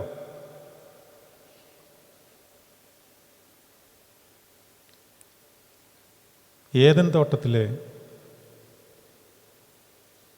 ദൈവത്തിൻ്റെ പ്രഖ്യാപനമാണ് സ്ത്രീയുടെ സന്തതി സർപ്പത്തിൻ്റെ തല തകർക്കും. ഞാൻ പറയാൻ പോകുന്ന കാര്യം ഏകദേശം ഇന്നതൊക്കെ ആയിരിക്കുമെന്ന് നിങ്ങൾക്ക് പിടികിട്ടി തുടങ്ങിയല്ലേ? അതല്ല ഞാൻ പറയാൻ പോകുന്നത്. അതുകൊണ്ട് കണ്ണ് തുറക്കുക. അതല്ല, വേറെ. അപ്പോൾ ഈ സ്ത്രീ ആരായിരുന്നു? അതൊക്കെ ഞങ്ങൾക്കറിയാം. പരിശുദ്ധ ദൈവമാതാവായിരുന്നു എന്നല്ലേ അച്ഛൻ പറയാൻ വരുന്നത്? അല്ല, അതല്ല. സ്ത്രീയുടെ സന്തതി സർപ്പത്തിൻ്റെ തലയെ തകർക്കും എന്ന് പറഞ്ഞ ആ മൊമെൻ്റ് തൊട്ട് പിശാച്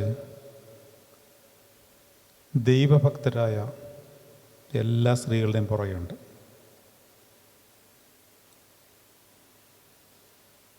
അവനറിയാം ദൈവം ഒരു കാര്യം പറഞ്ഞിട്ടുണ്ടെങ്കിൽ അത് നടത്തും.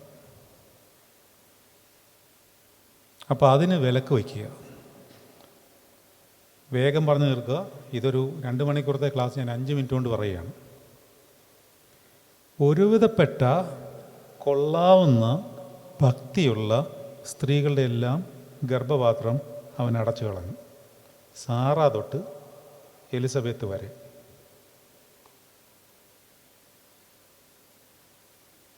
ഇതെല്ലാം ഒരു പദ്ധതിയുടെ ഭാഗമായിട്ടാണ്. ഇതാണ് അബ്രഹാമിന് ഇത്രയും ഭക്തനായ ഒരു മനുഷ്യന് ഇത്രയും നിന്ന ദൈവം കൊടുത്തത്. നമ്മൾ ഉദ്ദേശിക്കുന്ന പോലുള്ള ഒരു നിന്നയല്ല അന്ന് കുഞ്ഞുങ്ങളില്ല എന്ന് പറയുന്നത്.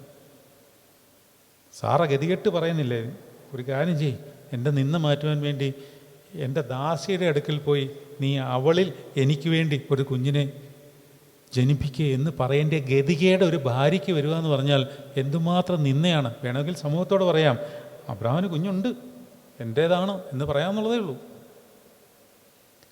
ഒരുവിധപ്പെട്ട സ്ത്രീകളുടെ ഗർഭപാത്രം അവൻ അടച്ചു കളഞ്ഞു.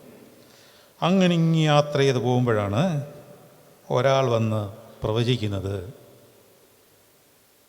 കന്യക ഗർഭിണിയായി ഒരു മകനെ പ്രസവിക്കും.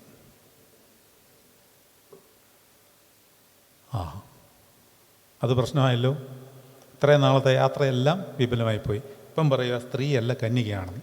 അപ്പോൾ ഈ കന്യകയും സ്ത്രീയും തമ്മിലുള്ള വ്യത്യാസം എന്താണെന്ന് ഒന്നറിയേണ്ടിയിരിക്കുന്നു. അതുകൊണ്ടാണ് ഇവിടെ മത്തായി ശ്ലീഹ എഴുതിയ സുവിശേഷത്തിൻ്റെ 1-ാം അധ്യായത്തിൽ ആ വചനം നമ്മളിപ്പോൾ വായിച്ചത് ഒന്നും കൂടെ ഒന്ന് വായിക്കേണ്ടിയിരിക്കുന്നു. അതായത്, എന്നാൽ യേശു ക്രിസ്തുവിൻ്റെ ജനനം യുവണ്ണമായിരുന്നു. അവൻ്റെ അമ്മയായ മറിയ യോസഫിന് വിവാഹം നിശ്ചയിക്കപ്പെട്ട ശേഷം അവർ കൂടി വരും മുമ്പേ. അപ്പോൾ യോസഫിന് വിവാഹം നിശ്ചയിച്ചാൽ, ശ്രദ്ധിച്ചു കേട്ടോണം, അന്നത്തെ യഹൂദന്മാരുടെ ഒരു പാരമ്പര്യ രീതി അനുസരിച്ച് ഒരു സ്ത്രീയുടെ കന്യാത്വം എന്ന് പറയുന്ന ടൈറ്റിൽ, ഞാൻ പറയുന്ന വാക്കുകൾ വളരെ ശ്രദ്ധിച്ച് കേട്ടോണം, കന്യാത്വം എന്നല്ല, കന്യാത്വം എന്ന ടൈറ്റിൽ വിവാഹം നിശ്ചയിക്കുമ്പോഴേ നഷ്ടമാകും. പറഞ്ഞ മനസ്സിലായോ? കന്യാത്വം എന്ന ടൈറ്റിൽ. അതുകൊണ്ടാണ് കൂടി വരും മുമ്പേ എന്ന് പറഞ്ഞാൽ അവർ സ്വാഭാവികമായി ബന്ധപ്പെടുന്നതിന് മുമ്പേ പരിശുദ്ധാത്മാവിനാൽ ഗർഭിണിയായി എന്നുള്ള വിവരം യോസഫിന് മനസ്സിലായി. താൻ മറിയയുമായി ഒന്നിച്ച് ചേർന്നിട്ടില്ല എന്നുള്ള വിവരം ജോസഫിന് കൃത്യമായി അറിയാം. പക്ഷേ പരിശുദ്ധാത്മാവ് അവൻ്റെ ഉള്ളിലുള്ളതുകൊണ്ടും അവൻ നീതിമാനായിരുന്നതുകൊണ്ടും ഉള്ളിൽ വചനം ഉണ്ടായിരുന്നതുകൊണ്ടും ഈ സത്യം അവന് വെളിപ്പെട്ടു. ഇല്ലെങ്കിൽ ഈ ഒരൊറ്റ കാര്യം മതി മറിയയെ കല്ലെറിഞ്ഞു കൊല്ലുക മാത്രമല്ല, അന്നത്തെ വിവിധ വളരെ ക്രൂരമായ രീതികളുണ്ട്. കുന്തത്തിൽ കോർത്തെടുത്ത് ഇങ്ങനെയുള്ളവരെ കൊല്ലുമായിരുന്നു. കുന്തത്തിൽ കോർത്തെടുക്കുകയാണ്. 4-5 കുന്തം വെച്ച്, വളഞ്ഞിരിക്കുന്ന അരിവാൾ പോലുള്ള കുന്തം വെച്ച് അവരെ നിലത്ത് കിടത്തിയിട്ട് കോരി എടുത്ത് അന്തരീക്ഷത്തിൽ തൂക്കും. ഇതാണ് ഒരു രീതി. ഇതെല്ലാം മറിയയ്ക്കും അറിയാം. പരിശുദ്ധാത്മാവ് ഗബ്രിയേൽ ദൂതൻ മുഖാന്തരം അവളോട് വന്ന് പറയുമ്പോൾ, നീ ഗർഭം ധരിച്ചൊരു മകനെ പ്രസവിക്കും എന്ന് പറയുമ്പോൾ, ഞാൻ പുരുഷനെ അറിയായകയാൽ ഇതെങ്ങനെ സംഭവിക്കും എന്ന് ചോദിക്കുന്നുണ്ട്. അതിൻ്റെ അർത്ഥം എന്താണ്? ദൈവമാതാവ് നിത്യകന്യകയായെന്നുള്ളതിൻ്റെ ഒരു വചനാടിസ്ഥാനം അത്. അതെങ്ങനെയാണ്? പല സഹോദരന്മാരും പരിശുദ്ധ മാതാവിനെ കന്യകയല്ലെന്ന് സ്ഥാപിക്കുവാൻ വേണ്ടി അങ്ങ് മരണവെപ്രാളം പെടുകയാണ്. ഒന്നാമത്തെ കാര്യം നിങ്ങൾ മനസ്സിലാക്കേണ്ടത്, ദൈവമാതാവിനെ കന്യകയായിട്ട് നമ്മൾ പ്രതിഷ്ഠിക്കുന്നതിൻ്റെ കാര്യം മാതാവിനെ പുകഴ്ത്തുവാനല്ല, പിന്നെന്തിനാണ്? യേശുക്രിസ്തുവിൻ്റെ ജനനത്തിൻ്റെ ശ്രേഷ്ഠതയെ ഉയർത്തി കാണിക്കാനാണ് ഈ മാതാവിൻ്റെ കന്യാത്വം ഏറ്റു പറയുന്നതെന്നുള്ള കാര്യം പല സഹോദരന്മാർക്കും മനസ്സിലാകുന്നില്ല. ഈ സഹോദരന്മാരെല്ലാം യേശു എന്ന് പറയുമ്പോൾ കന്യകയിൽ നിന്നാണ് ജനനം എന്ന് പറയുന്നത് വളരെയധികം ബുദ്ധിമുട്ടാണ്. അതെന്താണ് അങ്ങനെ? അപ്പോൾ ഈ കന്യകാത്വം എന്നുള്ള സ്ഥാനം വിവാഹം നിശ്ചയിക്കപ്പെട്ടാൽ നഷ്ടപ്പെടും.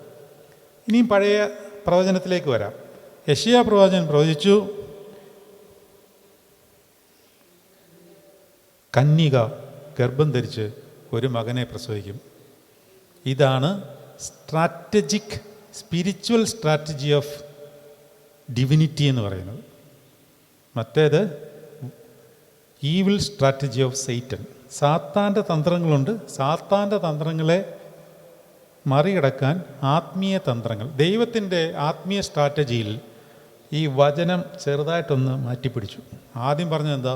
സ്ത്രീയുടെ സന്തതി. ഇപ്പം പറയുന്നു കന്യക ഗർഭം ധരിച്ച് ഒരു മകനെ പ്രസവിക്കും. അവൻ സ്ത്രീകളെ വിട്ടു, കന്യകമാരുടെ പുറകെയായി. ഏതേലും കന്യക, അതായത് കന്യക എന്നൊക്കെ പറഞ്ഞു കഴിഞ്ഞാൽ വിവാഹം കഴിക്കാത്തതെന്ന് മാത്രമല്ല കേട്ടോ. ഇബ്താഹിൻ്റെ മകൾ ഒരു കന്യകയായിരുന്നു എന്ന് പറഞ്ഞാൽ ദൈവികമായി വിശുദ്ധിയോടെ ജീവിക്കുന്നവരെ കന്യകമാർ എന്ന് പറയുന്നത്. അവരാണ് വിളക്കുമായിട്ട് കർത്താവിനെ എതിരേൽക്കുവാൻ വരുന്നത്.